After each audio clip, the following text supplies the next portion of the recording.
And it was the really trooper nice. of the weekend. It took a beating. Really And didn't care. And then James drove home and was making almost 31 miles per gallon on his way home. Yeah. So that's fucking amazing that you can drive a car to track, beat on it, almost be in contention for fastest times of the day, and then ride home at 30 miles per gallon. If you're more comfortable really pushing, the car had so much more time in it. I mean, I'm not trying to, No, you were downplay my both skills driving. or anything like that. The more I was getting comfortable with it, I was like, okay, this is how we do it. So the key to that car in M dynamic mode is to be as smooth as possible. Yeah. You need to tell that car that you know what you're doing and you won't lose it. Because as soon as you start doing jerky, like, not jerky, but like hitting a curb really hard or hard braking, hard throttle, it just really freaked out and was like, no, I probably need to help you. And that's by doing the rear brakes and just doing its voodoo like dynamic stuff. But the smoother I drove the car and the smoother I got on throttle, which was hard because that pedal is like super sensitive. It felt like a feather, and I was like hitting it with a sledgehammer just by like barely putting my finger on it, or my toes on it. It was just like, whoo, like it would just go so fast. All my Mustangs have really hard pedals, so I can push harder, and that was a hard thing to really just learn to just very roll onto that, and I mean just tiniest little bit of pressure. But the smoother I got with it, and I was communicating that with James, which owns the car and also driving it, and we started coming back, and the brakes weren't on fire. The rear brakes weren't like smoking anymore. Like we were not using traction control to save us for our lap times, and we were dropping time really fast. So it was one more day, and I think you both would have been in the 143s. It was very rewarding. It was really good. And honestly, I would consider that a learning tool within the programming of the car, because you can go out there and have a really good time and just really send it, and just you might be confident and or comfortable and happy with how you did doing all that stuff, but you could also really work on your driving style and really become a better driver, and the car will show you by not overheating the brakes or whatnot. So your perfect lap should really be just after traction control gets involved, because you're staying hooked up the whole time. Yeah. But I mean, it really changed the weekend. It is a gas guzzler. On track. They do drink. That full throttle in that mode, that's a big thing, and that's a big thing for everybody to think about. That's gonna potentially track or is tracking now. If you have a Miata or any older car, these new cars make so much horsepower. So pay attention to your corner speed, your corner entry and exit speed. Exit's the most important in my opinion. That's where the nitty gritty is. Those straightaways are for people with pocketbooks and high horsepower cars. So if you're just getting beat on the straights, you got to decide if that's worth it to go spend the money on a really high horsepower vehicle to overcome that. And it was just absolutely incredible this weekend for you to experience a vehicle like that. And the graciousness of that, because renting a Miata for a track day. We've looked into it before I bought a car. It was like $2,500 a couple grand a day. Yeah, for a track event. And that's to be said. But you got the whole crew. You didn't have to worry about a thing. You don't need a crew with that. It was. Was it? Yeah, it was Panic Motorsports, and you got the whole crew. Yeah. You were just a driver, so it was literally no worries. And that money that counts for a lot of money, really, not just getting the car. But I'll agree with that. But it's so much to be afforded to pilot someone else's vehicle. Yeah. So, and we'll never be able to thank James. I won't. I thanked him all weekend. I think I almost got on his nerves, but I meant it every time, and I don't know how else to tell him at that moment. Yeah. Like you just don't know what that means. Yeah, that car kicked ass. It did awesome. And it proved to myself that I could handle a higher horsepower vehicle on track. Of course. You know, because it's intimidating. It's intimidating to grab a vehicle with more power and get out there because you don't know. Yeah. So. You know, but I'll say in your defense that you're always you're a build-up person. You're not just get out there and send it. I am. And that maybe isn't always the best thing. It might not be a great trait for a driver, but I don't know. At the end of the day, I have to come home. So, like, machinery or not, like, I can't die. Safe. So, and that's another thing about a BMW on track. You know, if you, I will say that a million times. The Germans do the best on airbag systems. So if you're going to get something and not cage it and not put a 6-point or a 5-point harness in, get something European because they put airbags every damn where. And if you do wreck, it's going to be expensive, but you'll not die. Hi, Frank. Frank, push your head in. Heading out. Yeah. So you know, so that's so that M4 was awesome. Deal. It was a really big deal. But to get on with the rest of the weekend, and the reason we weren't going to leave was we had the Racing for ALS crew there. I had so many friends. friends. Our hill climb buddies there. Absolutely. We were making new buddies there. Yeah. And Racing for ALS awesome. did a great job. They were running hard. They took the first top fastest times of the whole event. Scott Lloyd was going around raising awareness, handing out hats, and I got my hat, and you know, just doing what they do, and I love it so much. Like I want to be a part of it with them. I want to help them as much as I can. It is one of the closest causes to my heart, and something I can be the most passionate about. So it's an easy thing for me to fall into, and they're great. They're a great group of people, every single one of them. So I was really thankful to be surrounded by so many amazing people this weekend. And then my bud John Krolwicks was there, who is a big, he's in the what was his title? We can't ever remember. Who's this? John, JK. He is manager of time He trials is like and Mr. hill SCCA climb program. Yeah, he like runs the senior hill climb program administrator. and the time trials program on the Yeah. East Coast, or maybe nationally, I don't know. And he's a fantastic. He knows more than we will forget ever on. That's true. And on he's so road quick course, to share and his he knows knowledge. everything. And His dad was there. old Ray Krolwicks. Freaking awesome. He's. In endurance. I enjoyed talking with him so much. Walker He's like or the runner. sweetest thing ever. Yeah, he's and super so nice guy. knowledgeable and real world savvy. Like he's just very savvy on how to talk to people, and he will talk your ear off. But he's super great, and he's a you were saying endurance runner. No, he is. I don't know if he runs I don't know if they run the whole time. But the races are like 300 endurance miles foot long. racer. An endurance That's what foot it is. racer. So And like the dude's like 560 he's miles. like older than my dad. Yeah. He's like probably in his 70s, I think would say. so. And He said he was his in his last 70s. race was 314 miles. He did it in 8 days. Yeah. Just running all day. Go to bed. Absolutely Wake up. beast run mode again. stuff going on there. So he was I there. can't even like run to the car. He was like I hanging don't out. like running. So I'm always an ultra racer. So we met him. We met Shelly McKee, who Shelly actually McKee, ran the who event. was running the event. So this was the Summer's End time trial with the South Carolina region of which SCCA. is an inaugural time trial event. They've not done this before. Right, and it's a regional event. It's not on the national time trials tour, which is all the time trials that I've been competing in. So it was a completely different Which are field. usually really crowded.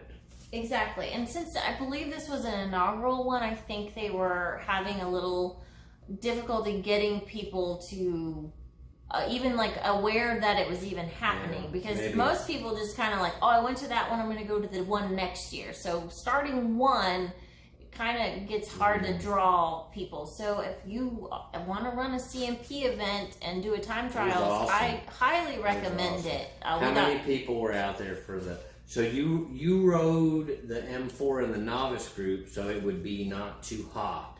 And I think there was like 6 vehicles. Yeah, there was only 6. Now the advanced and intermediate group had about 20 something people each group. But everybody started moving down. They're like, okay, so I don't need to be in advance. I'll go to intermediate, so there's less people on the track. So everybody distributed out pretty well. And it's not based on how fast your car is. That's not what advanced, intermediate, and novice mean. It's driver experience. Based on driver experience, and what they do is they limit your passing zones. So I kind of got a little screwed a little bit because I would come up on cars in turns that I could definitely overtake super quick, no problem.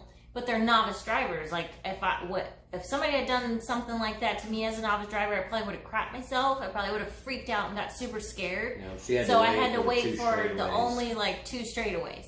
So it was different. It held me up a little bit, but I was just thankful to have a ride and be driving the whole weekend. Like I didn't care. Experience a different flavor of performance. And you know, the people in our class. Lawrence and mine's class was really stacked out. It had some of the most people in it. We had 6 competitors in it. But Lawrence and I, even if you just take my time that I set in the white Mustang, were ahead of people in the class by like. You spaced it out pretty good. It was a pretty Lawrence good gap. Is a great driver. Absolutely. He attributes the majority of that skill set to motorsports for the masses. So we've talked about them before. Look it up. If you don't want to come to a track day and be a fish out of water, I would say that I would do that first. But Lawrence he's a great dude. He's a great driver. He's driving an E46 M3, and I think your fastest laps, not cumulative times, but your fastest laps were a 1/10 of a second. Yeah, we were 1/10 off each other with me in the M4. Which is and him nuts. in the M3, like E46, and with the combined times, we were 0.269 seconds apart with 2 lap times combined. Nuts. We were so close. That is nuts. So and there was an S1 car. There was an S1 car, a Sport 1 car in between us. I mean, like. Times were super stacked up this weekend. It was pretty crazy. We had a lot of great drivers out there. I came in 10th overall, but everybody above me, it was all racing for ALS and then the hill climb. Like we were just like all content. It was awesome. It was so cool. If you're analyzing lap times, talking about a 1/10 of a second, if your corner speed is 1 mile an hour faster on average now, because not all corners are the same. Okay. But if your corner speed is 1 mile an hour faster than it was the lap before, and everything else remains the same, okay, you should gain a 1/10 of a second. Oh. So, literally, Lawrence in an E46 M3 and Ryan in an M4 competition, you were only 2 miles an hour off on any given corner or cumulative. Cumulative, because I was definitely making it up in the straights. I mean, the car was going. An M4 and an E46 M3 are the M4 2020 M4 is going to destroy it in a straight line. Yeah, you have almost double. I was consistently seeing 127 on the back straight, and the straight going into the kink, if you're familiar with CMP, I was hitting about 126, almost 127, and I would really slow for the kink. And really slow. Lawrence's clutch was slipping. He was having some slip clutch issues. So he was having a rough time putting those times down too. So he was working it hard. That's huge kudos to Lawrence and what he was doing out there. Yeah. Awesome driver. Yep. Awesome skill set. Yeah. And if you guys want to be able to do what these ladies and gentlemen are doing on track, you need to reach out and figure out the You can't just show up. It helps to play all the motorsports. Unless you're 17 years old and you're surrounded by all these people. Because Aiden showed up. He's never done a track day before. He's in 330i. I don't know what year exactly. 2018 330i. Also a salvage title car that him and his father rebuilt. And that's a 4-cylinder BMW. It's a 330, but it's a 4-banger? Yeah. Okay, so turbo 4. He threw down, what, a 157? I believe he did. Which... Everybody says if you're under 2 minutes, they say you're cooking. So he's running a 280 Continental, I don't know what it is. It was 280 tread wear tire. Oh, it was? Yeah. I didn't realize he was running that tire. I didn't even look. We don't have sticky stuff. And I'm such a tire geek. I can't believe I didn't look. I just assumed he was cooked running his brakes 200. while he was there, so they need to put new brakes. But one of his, come to find out later on, one of his rear brakes isn't the correct one. So he didn't have correct rear brakes.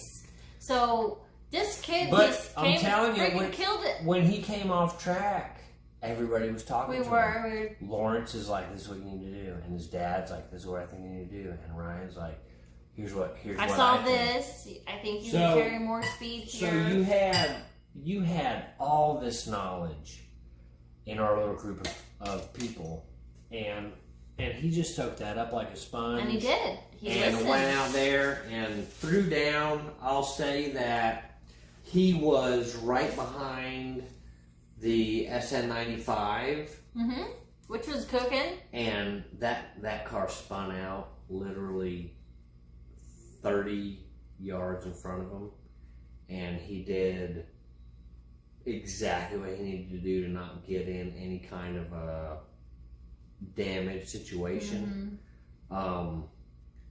He went off track a little bit because he cooked his brakes, came off, got talked to, whatever happened over there. He did everything he needed to do to be safe on track, and I can't say enough how important it is to have 17, 18-year-old people, your children, your friends, whoever, bring them out, bring them to a time trials event, bring them to an auto Watch what you say, because we have a 17-year-old, and as soon as we told her a 17-year-old was there, she was like, when do I get to go? She was a little pissed off. She got real upset. She was like, when do I get to go? She doesn't have a car yet that's ready to do that, and that is what we will stick to for that. But it's awesome to see. We're also a little overprotective, maybe. The young people out there. Without them on track, the tracks would be sold.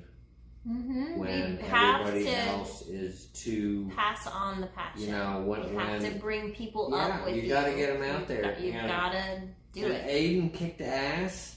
He was awesome. He tolerated our evening shenanigans. Old people's shenanigans, because we was a bunch of like 30, 40-year-olds. Look at James saying she can borrow the 330 on track. You're the damn man, dude. You're too sweet. You're way too sweet.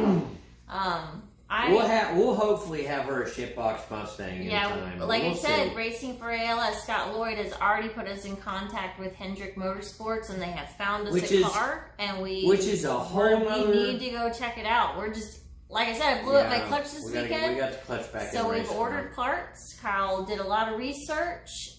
We ran around like crazy got today. offers for clutch sponsorship while I was at the hill climb this summer, and I politely declined because I didn't need a clutch at the time. I didn't want to take somebody's product that I wasn't going to put in my car. Lesson learned. I will definitely take sponsorships now on consumables. Yeah, unless you just replace it. Because the clutch is consumable. What the hell? How'd that happen? We reached back out. I'll tell you how it happened, because we were on the way down there. No, don't say that. She was like, I really would just absolutely love to drive James. They also had a track event at this time trial, so you actually could come run sessions and not be competitive, and you'd have your own group, like a track night or a HPDE. You couldn't get an instructor, but they had a whole group just for people to just drive track. So you do it for one day for like 100. Yeah. So I was like, well, maybe I could like talk to the people I know in SCCA, and if James would let me, I could take his car out just for like a round on the track. You know, maybe he would let me. You know, I don't know. Yeah, like I was just like, how cool would that be? I was just like, how cool would that be? And then serendipitously, so she blew the clutch up with her mental power. I don't have that kind of mental power. But so when we got back today, we got back late We are last not night. even finished. I am just. We got there Friday. Friday night, we went to bed early. I was tired. Our whole gang went to bed early. People just kept coming in the middle of the night, and that seemed to be like the party night. And I am like old ladiness, and I was just like, you know, people go to sleep. It was like 12:30 at night, and people are laughing and talking and music, and then like I got woke up at 1:30 by people laughing and talking and making noise. And I was like, God, I need some sleep. People, come on. And I woke up pretty tired on Saturday, and then I just had like the most. As Rob Wilmot even said it, like I had an emotional roller coaster that morning. Yeah, Rob blew a brake line off of his Audi somehow into turn 8. Didn't which is off hurt the back the car. Straight. I don't That's know the what high kind speed. of.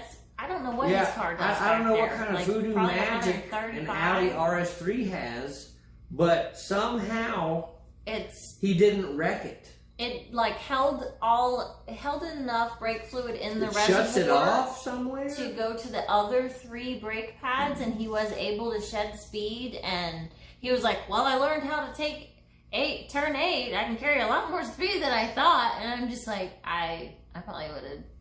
I would have been freaking out. And he's already had a brake failure at CMP. So not only is that scary in the moment, but he probably had flashbacks. He probably had a little bit of traumatic stuff. So I just felt terrible. And he's been battling gremlins. He's been battling fuel starvation problems with that vehicle. Yeah, and it's a very capable vehicle, but he shot out to go get new stainless steel brake lines. We did what we could while he was gone and got the car situated we to put our accept the tent. lines. We got a tent put over Put a tent over there, got the car up on jack stands. Yeah. Gave him our sweet ass aluminum jack to use. Came back, his crew was there. I do not, for the life of me, remember. We did not get introduced. Your backup crew that showed but it up. was an Audi technician, and they were wearing faster. They were faster stunt crew, and they hooked you up. They got you back on the road with your help. And dude, you know, and then you broke your personal best like down. 3 times. I've not seen the rotor get that color on track except for like IMSA. Yeah. Honestly. Mm-hmm. There's They're photos. glowing. There's photos. Glowing red. He drives the piss out of that car. He really pulls does. Like hell. He does. So it was he threw a 143 and change. 143. Which was his track record. Yeah. I think his new personal best. Yeah, he broke his personal best 3 times. Won his class. So Aiden won his class. Sam Wright won his class. Lawrence won our class. Scott Lloyd won his class. Scott Weatherford came in second in his class. I came in second behind Lawrence in my class. James Curry came in second in his class. I mean, Team Racing for ALS and Team Mound Mounters. The Mound Mounters. Hill Climb The group. Hill Climb group. And it was so flat, I'm surprised they knew what to do. That is literally my one complaint about that track. It's so really flat. I can't see where the exit is. Like, I'm looking and it's just you sit flat. So low. And I can't see it. I'm just like, I don't know where I'm supposed to go after this. It just looks like I'm sitting on the horizon. And I'm looking and I can't read the landscape. There's no drop-offs. There's no flyaways. There's no embankment. There's just nothing. Like, I just couldn't tell. I was just like, oh. And then I would get halfway into it. I'm like, there I am. Good deal. And so I'd had to read the pavement. I got to do a track walk with John Krolwicks, and he really showed me the line. And he was like, okay, so this is actually where it's going to go. Oh, hell yeah. What? We forgot about Chris Hardy. Oh, heck yeah. Chris Hardy. What place were you? I thought you were like fourth up there? Fourth or fifth? I mean, Jesus, we just freaking killed it. We were just all killing it. Yeah, he was a first placer. It was so... And the first place was cool. Oh, let me show you my trophy. So this was my second place trophy, and it's silver. And the first place trophies had a full piston underneath them. They like were an gold, actual piston. but it was a real piston, like an actual, really real piston that this whole thing was like mounted on. I don't know what from. It was big. Probably a Camaro. It was big. It was like that big. But yeah, it was super cool. It was awesome. So, I mean, I really felt like we rolled up and had it was like Thanksgiving dinner. It was. It was like families coming home to family with everybody.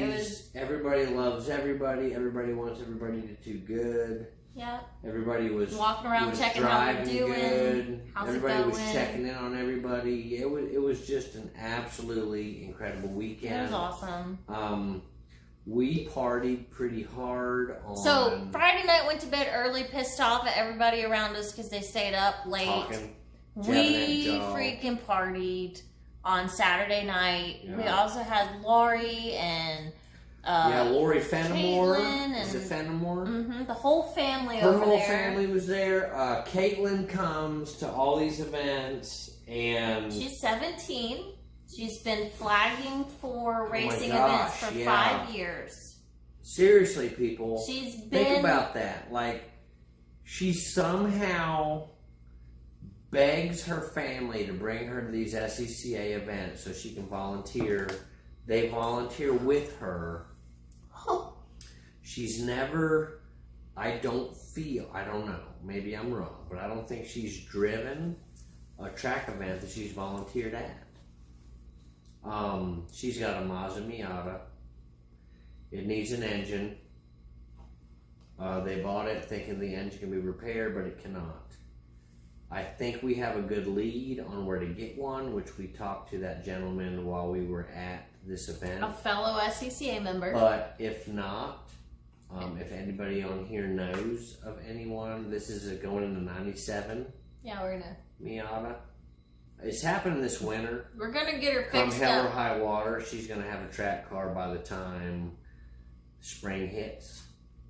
But they came and hung out with us while we were partying down on Saturday night. We missed you, Robbie. We really did. It was awesome. It is so cool to have everybody there that you know and that you're meeting. Next time, we're going to take up that whole square. We're going to run all the way down, and we're going to make like a little fence, and we're going to have all of our peoples. Our first time trials event, we showed up, and we didn't know anyone. Right, so we parked next to another S197 Mustang, which was Ansel Henry. We were like, well, that's my kind of car. Maybe they'll be nice to us. An amazing guy. He really is. He's so damn fast in S197. Shitbox Mustang. And he was ridiculous. That was our first taste of SCCA camaraderie. Mm-hmm. Because he was like, you want tools? You want the... Oh man, I just can't imagine it.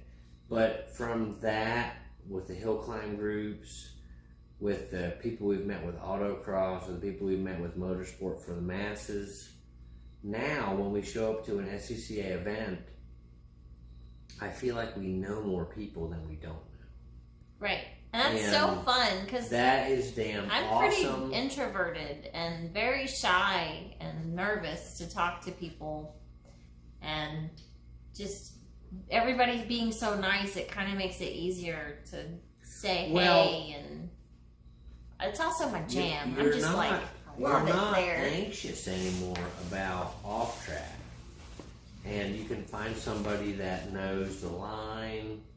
You already have something in common. You both like cars. You're at track. You already have a point of talking. It's just so great. So we threw down pretty hard Saturday night. It was super fun. There might have been some fun shenanigans. I did a track walk, which It only took an hour. It was flat. That's really the only reason I agreed to it. I don't like exercise, but in the evenings at racetracks, you can bring a vehicle on track that does not require motor. So bicycle, scooter, something like that. Feet. Skateboard, probably. Probably skateboard. You're good at that stuff. Track walks are good to let you understand. It's hard to know what shit is at 100 miles an hour versus 0 miles an hour. Yeah, I learned how aggressive the exit gators are at CMP, and they are very aggressive. I hit them once in the white car because I overshot an exit, and the whole car grabbed, and it was a exit on my left, and it shot the car. The car immediately wanted to go to the right. So, I mean, I had to counter steer where I kind of wanted to go right, but I didn't want to go that right. So, getting to see those gators up close, you could see that they were initially very, very aggressive, but then on the outside, it was like wavy aggressive. And you got to see, well, maybe if I straddle it. And then sometimes there's really big dips after the gators because everybody hits it. And you're like, I don't want to hit that because it's going to settle the car. So getting some eyes on it, getting to pound the pavement, rubbing your foot even on the pavement to feel the grip, seeing the tires. It's a thing to think about. It was a lot. It was really the next level that I didn't know I needed to know about a track. And then getting to walk it with John, who literally used John Krolowitz, go there like 3 or 4 times a month. When he was like competitively racing, John's probably one of the best racers we even know, and having him actually explain things to me, he's like, see how this is kind of banked, see how this braking zone's kind of uphill, and to me, my eye, the whole fucking thing was flat. I mean, I'm just like, nah, bruh, I'm from the mountains, that's flat. And he's like, no, actually, it does kind of go up here. It does kind of go down here. Don't hit them gators. Yeah, and he was like, this will push you out, you can hit and it was just, the wealth of free information at these events is killer. And then when people offer it to you, take them up on it. Everybody wants to beat you fair and square. Everybody gave me shit for going on a track walk. They really did. But I was like, nah, I'm going. I'm going. They don't want to hide some information and then win. They want it to be an honest victory. Yeah. So I've never talked to anybody, and I don't think you've ever talked to anybody on track at an Not that I know event that's withheld any information they have because they were worried you were going to beat them. Like, if you're going to beat them fair and square, you're going to beat them. Yeah. And that's how it is, and that's a respect you're there to have thing. a good time. It's fun being on track. Push your own It's fun winning, but if you're getting beat by somebody, it's nice to have a communication line so you can be like, well, what are you doing? What's on the car? What did Push each other. What kind of settings were you running? Were you running softener dampers? Were you running a stiffer sway bar? Like, what kind of settings were working for your car? How much does your car actually weigh? Yeah. Were you able to stay flat through here? What's your top speed on track? Like, there's just so much communication, and if people are willing to share that, good night, James. Then it's good. Yeah, it's getting late for us too. Yeah. So we partied down Saturday night. We did go to bed by like midnight, but literally at like 10 o'clock we would get quiet for a hot minute, and we kind of look around and like everybody's like sacked out, gone to sleep, and I was like, we were the assholes on Saturday night, but literally we really did go to bed by like midnight. I think so. And no, I know it was. We got into the tent at 11:30. Yeah. And I think you and I actually had a little bit of a debriefing, some marital talk and that kind of stuff. We like to chat. We gotta reflect the day because we're not the same person, and my experience is not the same as Ryan's. When we're at track, we do a lot of different things. She has to focus on her because we want her to come back in one piece and be safe. And I really work a lot on the networking side of things because she can't walk around and talk to everybody. But you're so much better at it too, and you're so easy to talk to. That's where, I went over and hung out with Scott Lloyd and Scott Weatherford, racing for ALS. And John or our own group, because Ryan has to have her specific headspace to go out on track. She's stressed a little bit because she's not in her own car. It was a lot of stress not driving my own car on track. It was good to push that comfort zone. Through. I'm thankful for it. It was just, I can't talk highly enough about how awesome it was to be around our hill climb group and our track then group. To be around the Racing for ALS group. Yeah, it was. And then be around Rob and his group of guys. And I just felt like everywhere I walked, we had brothers and sisters there that if we needed anything, or I asked of anything, or we just needed somebody to talk to, there were people everywhere. Yeah. You know, it's the best thing to have that dopamine and endorphin release naturally without it having to be on social media or through a phone or a computer. The face-to-face to have that real connection with people. Yeah. It's just absolutely huge. And actually, the most recent SCCA member video that they put up mine, and then they put up a new guy, and he was like, if I could give one piece of advice for novices, is like, when you get out of the car and you're done with what you're doing, walk around and talk to other people. And that's amazing advice. That is super spectacular advice, because you can have a great track weekend, but you can have an epic track weekend if you go and talk to your fellow track buddies, or meet new track buddies. Like, it's a big deal to go find other people that are your little tribe. I mean, we're all kind of adrenaline junkies or car enthusiasts, so it's a really big deal. I thought that was excellent advice. I'm almost kicking myself that I didn't get it, but because I'm just so focused on the driving part of it. I'm like, you need seat time. Like, as a novice, you need seat time, but you need camaraderie. You need a fellowship. To think about that on another level, we usually bring the kids with us. We do. But that's another level of stress that we have to deal with. And I love it because do you want to leave them at the house? It's a trade-off. And throw down that lap time because you don't think about it? You don't have to worry about the kids being there? Or do you want to bring them so they can enjoy and experience that weekend and become track addicts as well? Yeah. I don't know if there's a right or a wrong answer to that. We're literally navigating that. It's hard. Ourselves. It's hard to figure all that out and know exactly what the best decision is at any given moment. It's a lot of work to bring your children, and it is, especially young children. I mean, Gio's getting older. He's 6. He's a very, I don't want to say hyperactive. You had Stephen Miller with his son. Yeah. And Stephen Miller is literally there.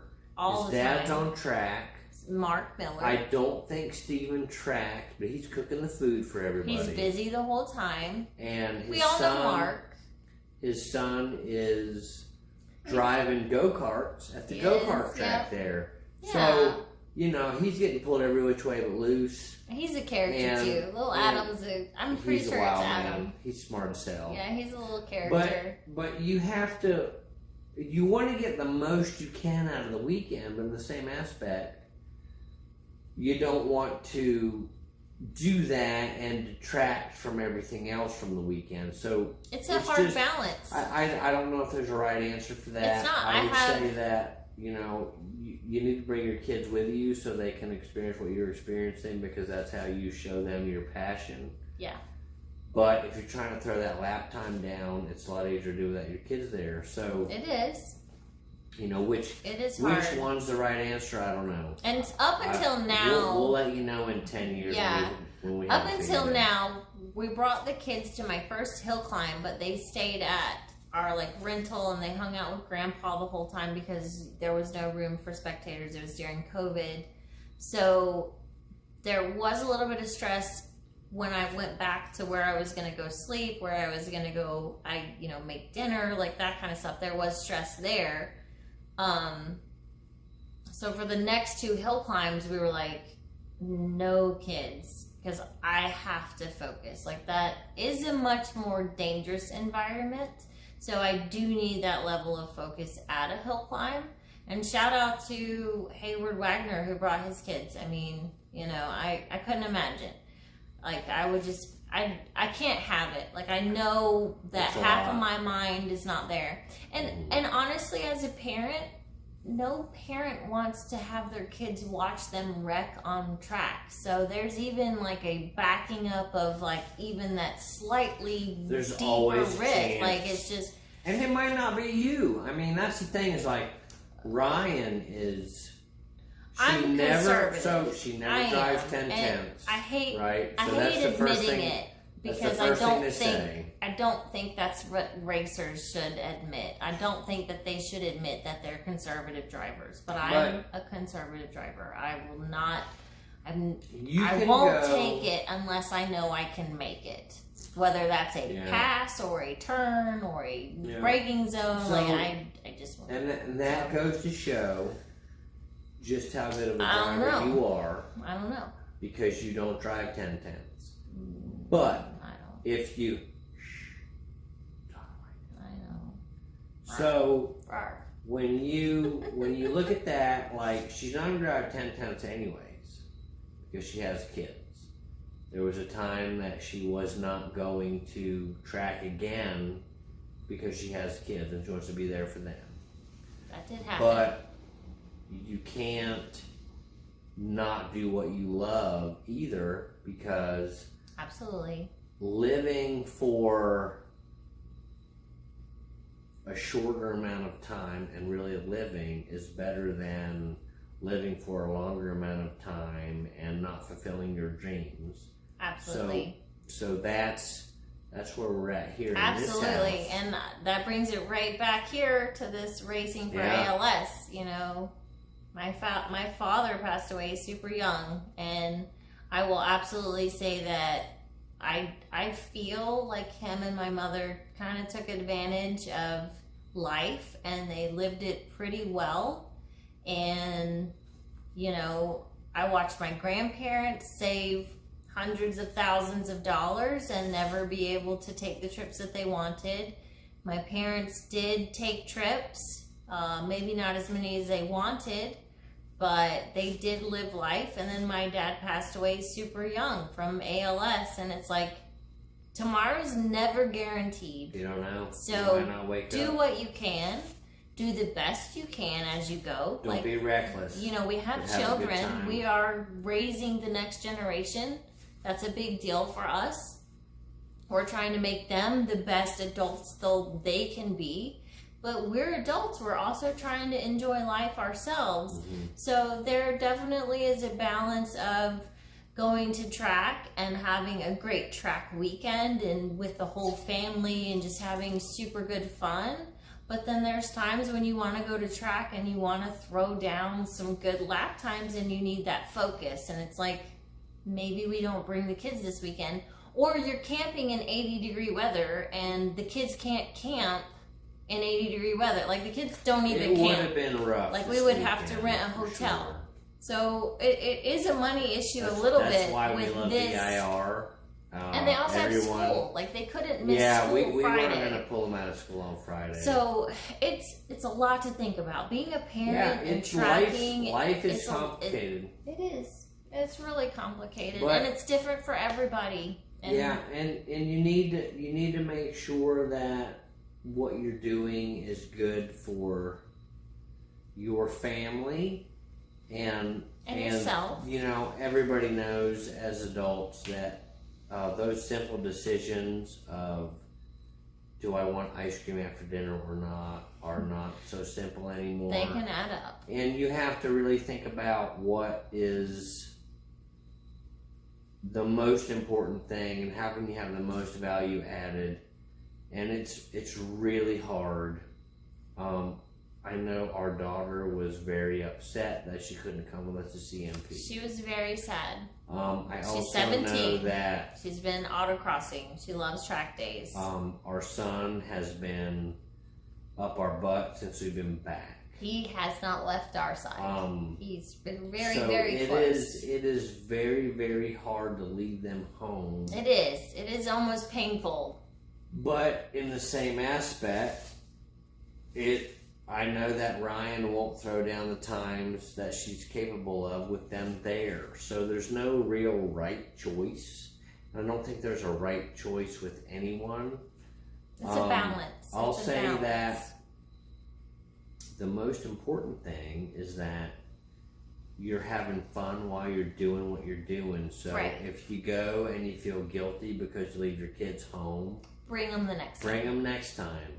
Maybe don't bring them to hill climbs. Maybe bring them to track days. Yeah. If you don't bring them to track days because it's too stressful there, spend a little extra money. Bring them to autocross, which is really low stress. Go karting. And do other car-related stuff. That they can experience it without being there when you're having a hard time dealing with what's going on. Right. It is. It's just. But it's a lot. Everybody has to really make their own plan. There's not a cookie cutter thing for any family, especially in racing and all types of racing.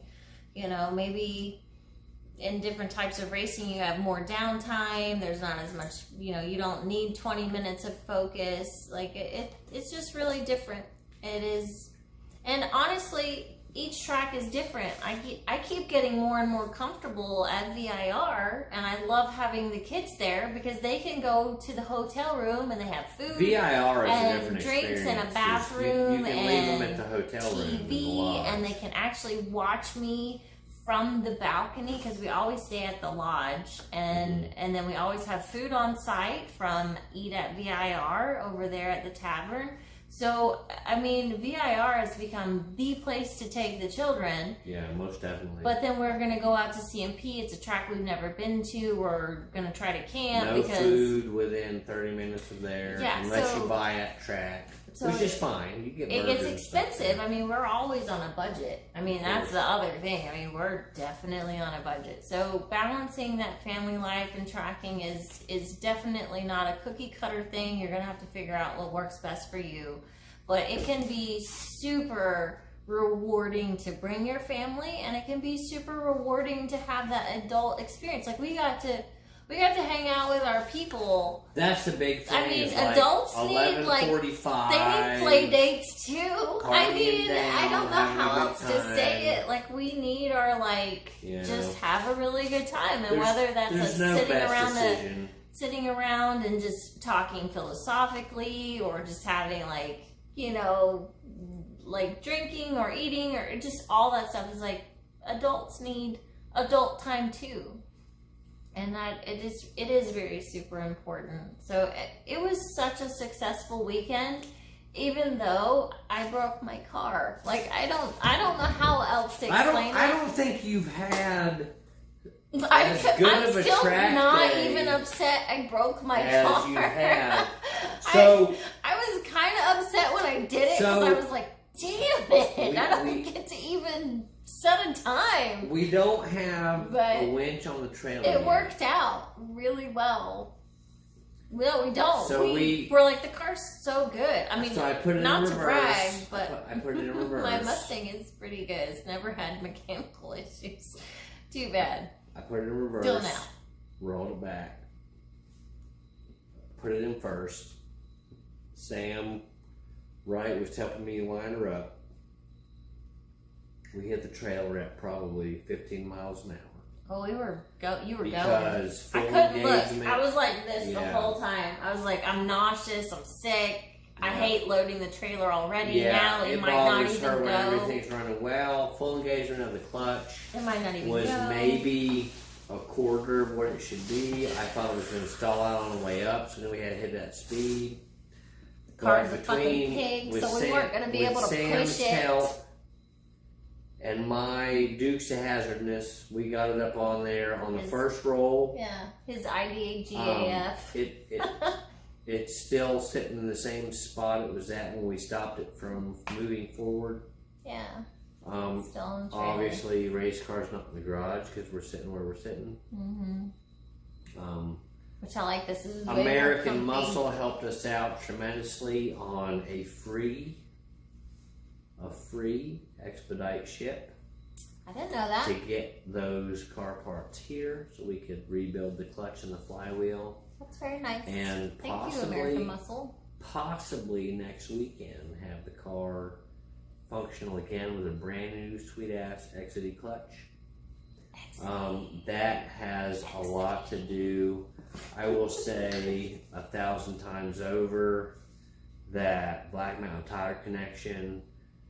More importantly, Cody Neville, he called me up. He saw my stories. Literally. We didn't even message him. He was just watching my social media. And he's a good friend of ours. Oh man, Cody is the best guy ever. And literally 10 minutes after her car stopped rolling forward, before she was off track with the tow, was like, bring it to Black Mountain Tire, we'll put it up on the lift, we'll get it switched out. This one's for Cody. Cody, you're awesome. I love you, man. I don't know when the parts will be here, but I know they said like 3 days, right? They should be here before the week's out. That's pretty cool. That's really cool. We don't have to have race car functional until November. So we literally have a month. I don't know what could happen that would take that long. No. Because honestly, we should have the parts here before the weekend.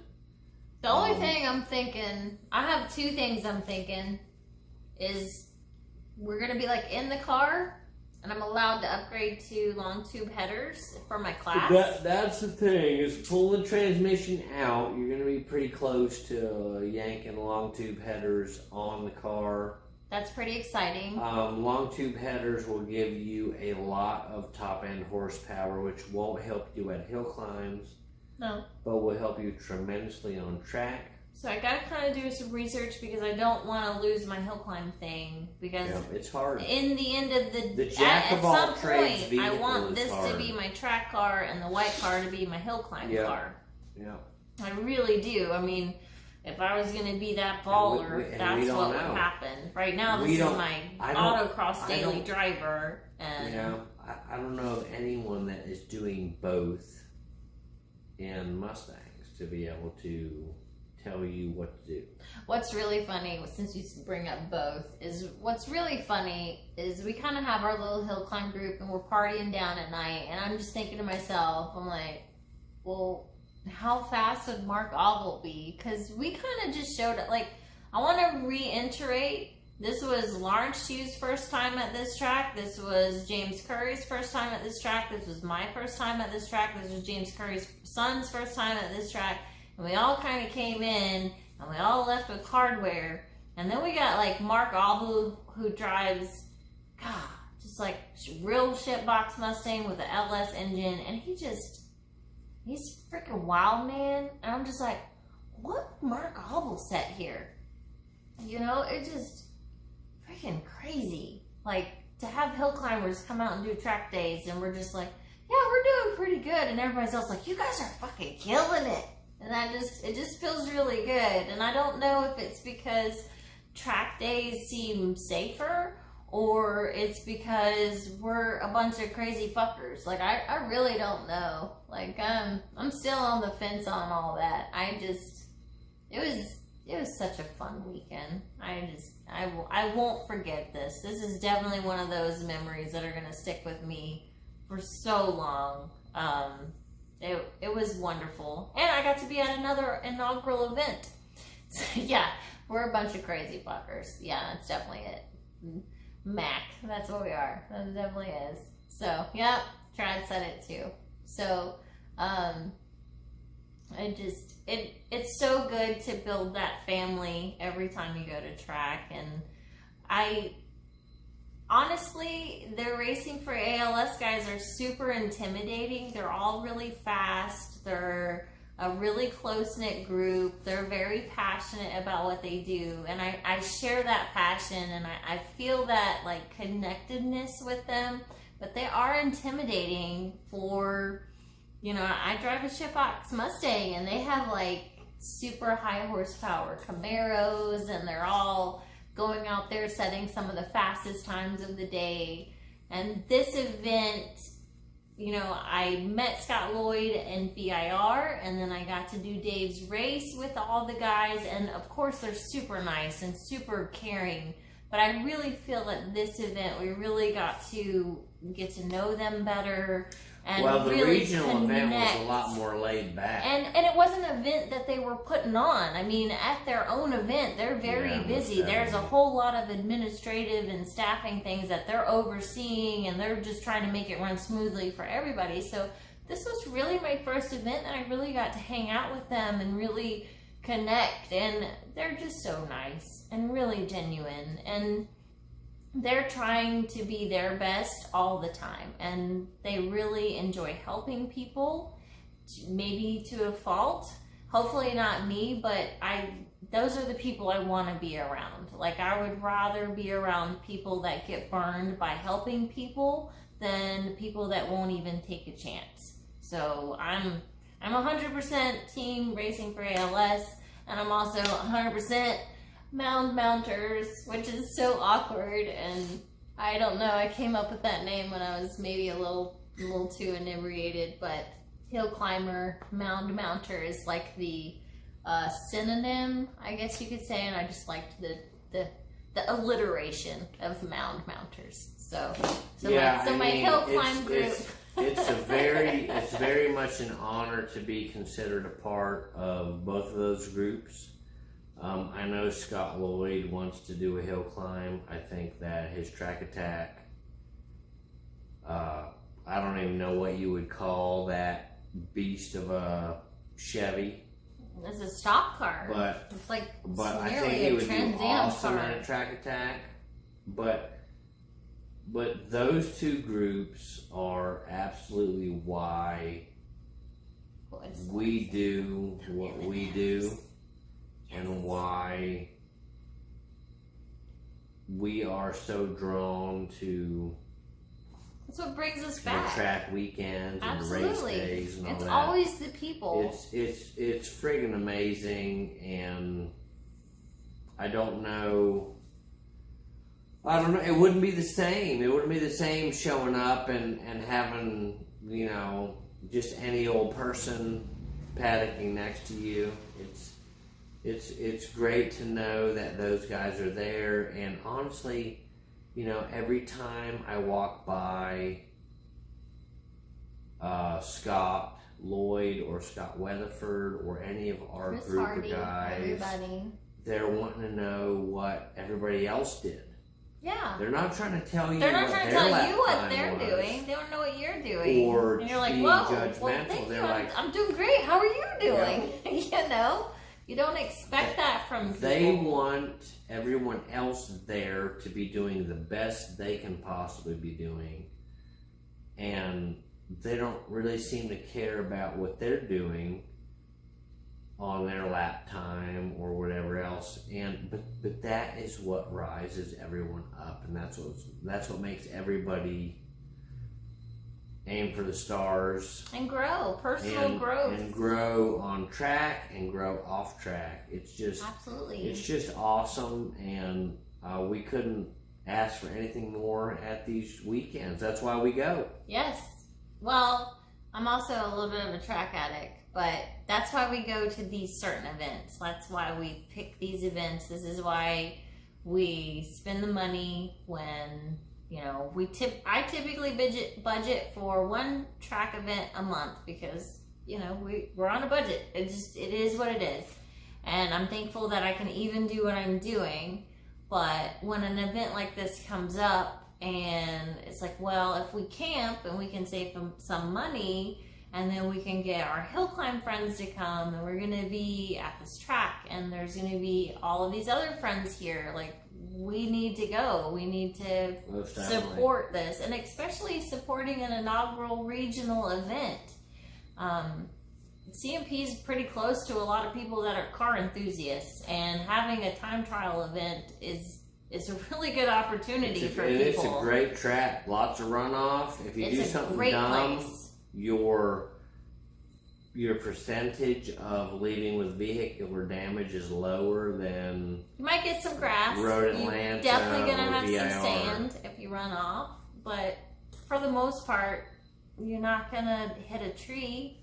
I mean, unless you've got a super, super fast car and a catastrophic failure, which could happen at any track. And even then, you're still pretty safe. So, I think it was a great event. I think Shelly McKee did a really good job getting it started. I think that there's been a lot of input on even how to make it better, because everything can always be better. And I'm really looking forward to the next year. I really appreciate Rob Wilmoth for encouraging me to come and forcing me to come. He didn't force me, but he definitely kept reminding me, and I was like, I definitely want to do that. I actually really do want to do it. So the community's huge, and I'm really thankful to be a part of it. The next regional time trials event is at NC-CAR. October 17th. October. It's the 17th because it's my birthday. My birthday is October 17th. So it's my birthday weekend, which is also hopefully a race cars together at that Bristol point, event, and we can get down there. That would be the next.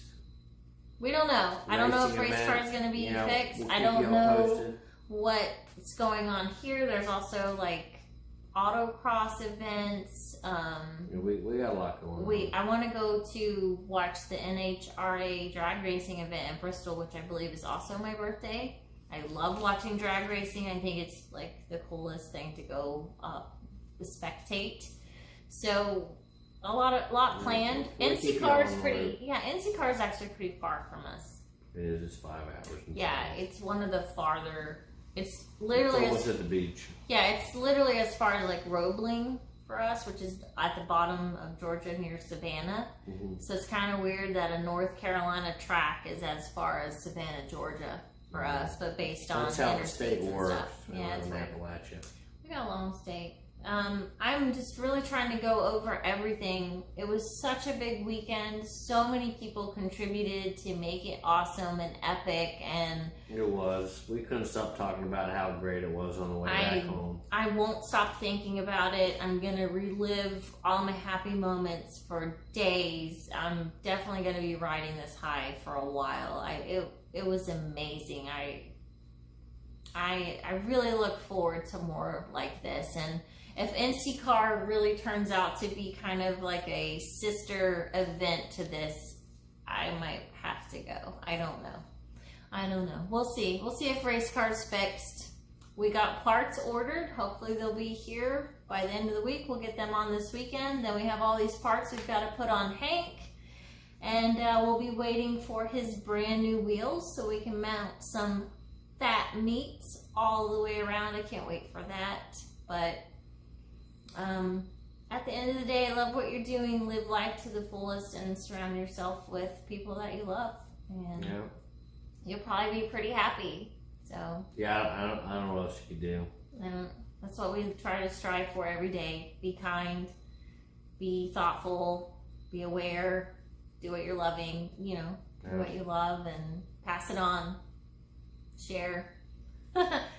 So, anything else? Can you think of anything else that we missed? I don't know. I think that the only other thing is, like Lawrence just said, the Time Trials National Tour at Road Atlanta is in November. We will be there. We'll be there for sure. The car will be fixed, period. If not, we'll be camping. I don't know where we're going to set up the spot, but I would assume we'll be there. And I've seen their bathrooms. We'll be camping. It'll be November, so it definitely won't be as hot. Yeah, so that's what's going on, and we'll definitely be at that event. Trad will be there, so I don't have to bring all my photography stuff. Yes, and that'll be so good. We'll see what happens next. The 5-year plan doesn't work for us. We're let you know barely on a 5-week plan. We're barely on a 5-day plan. Hell, we'll let you know what's happening next Monday. True. It's so true. Hopefully we're putting clutches in cars by the weekend, but it's not in a couple of weeks. So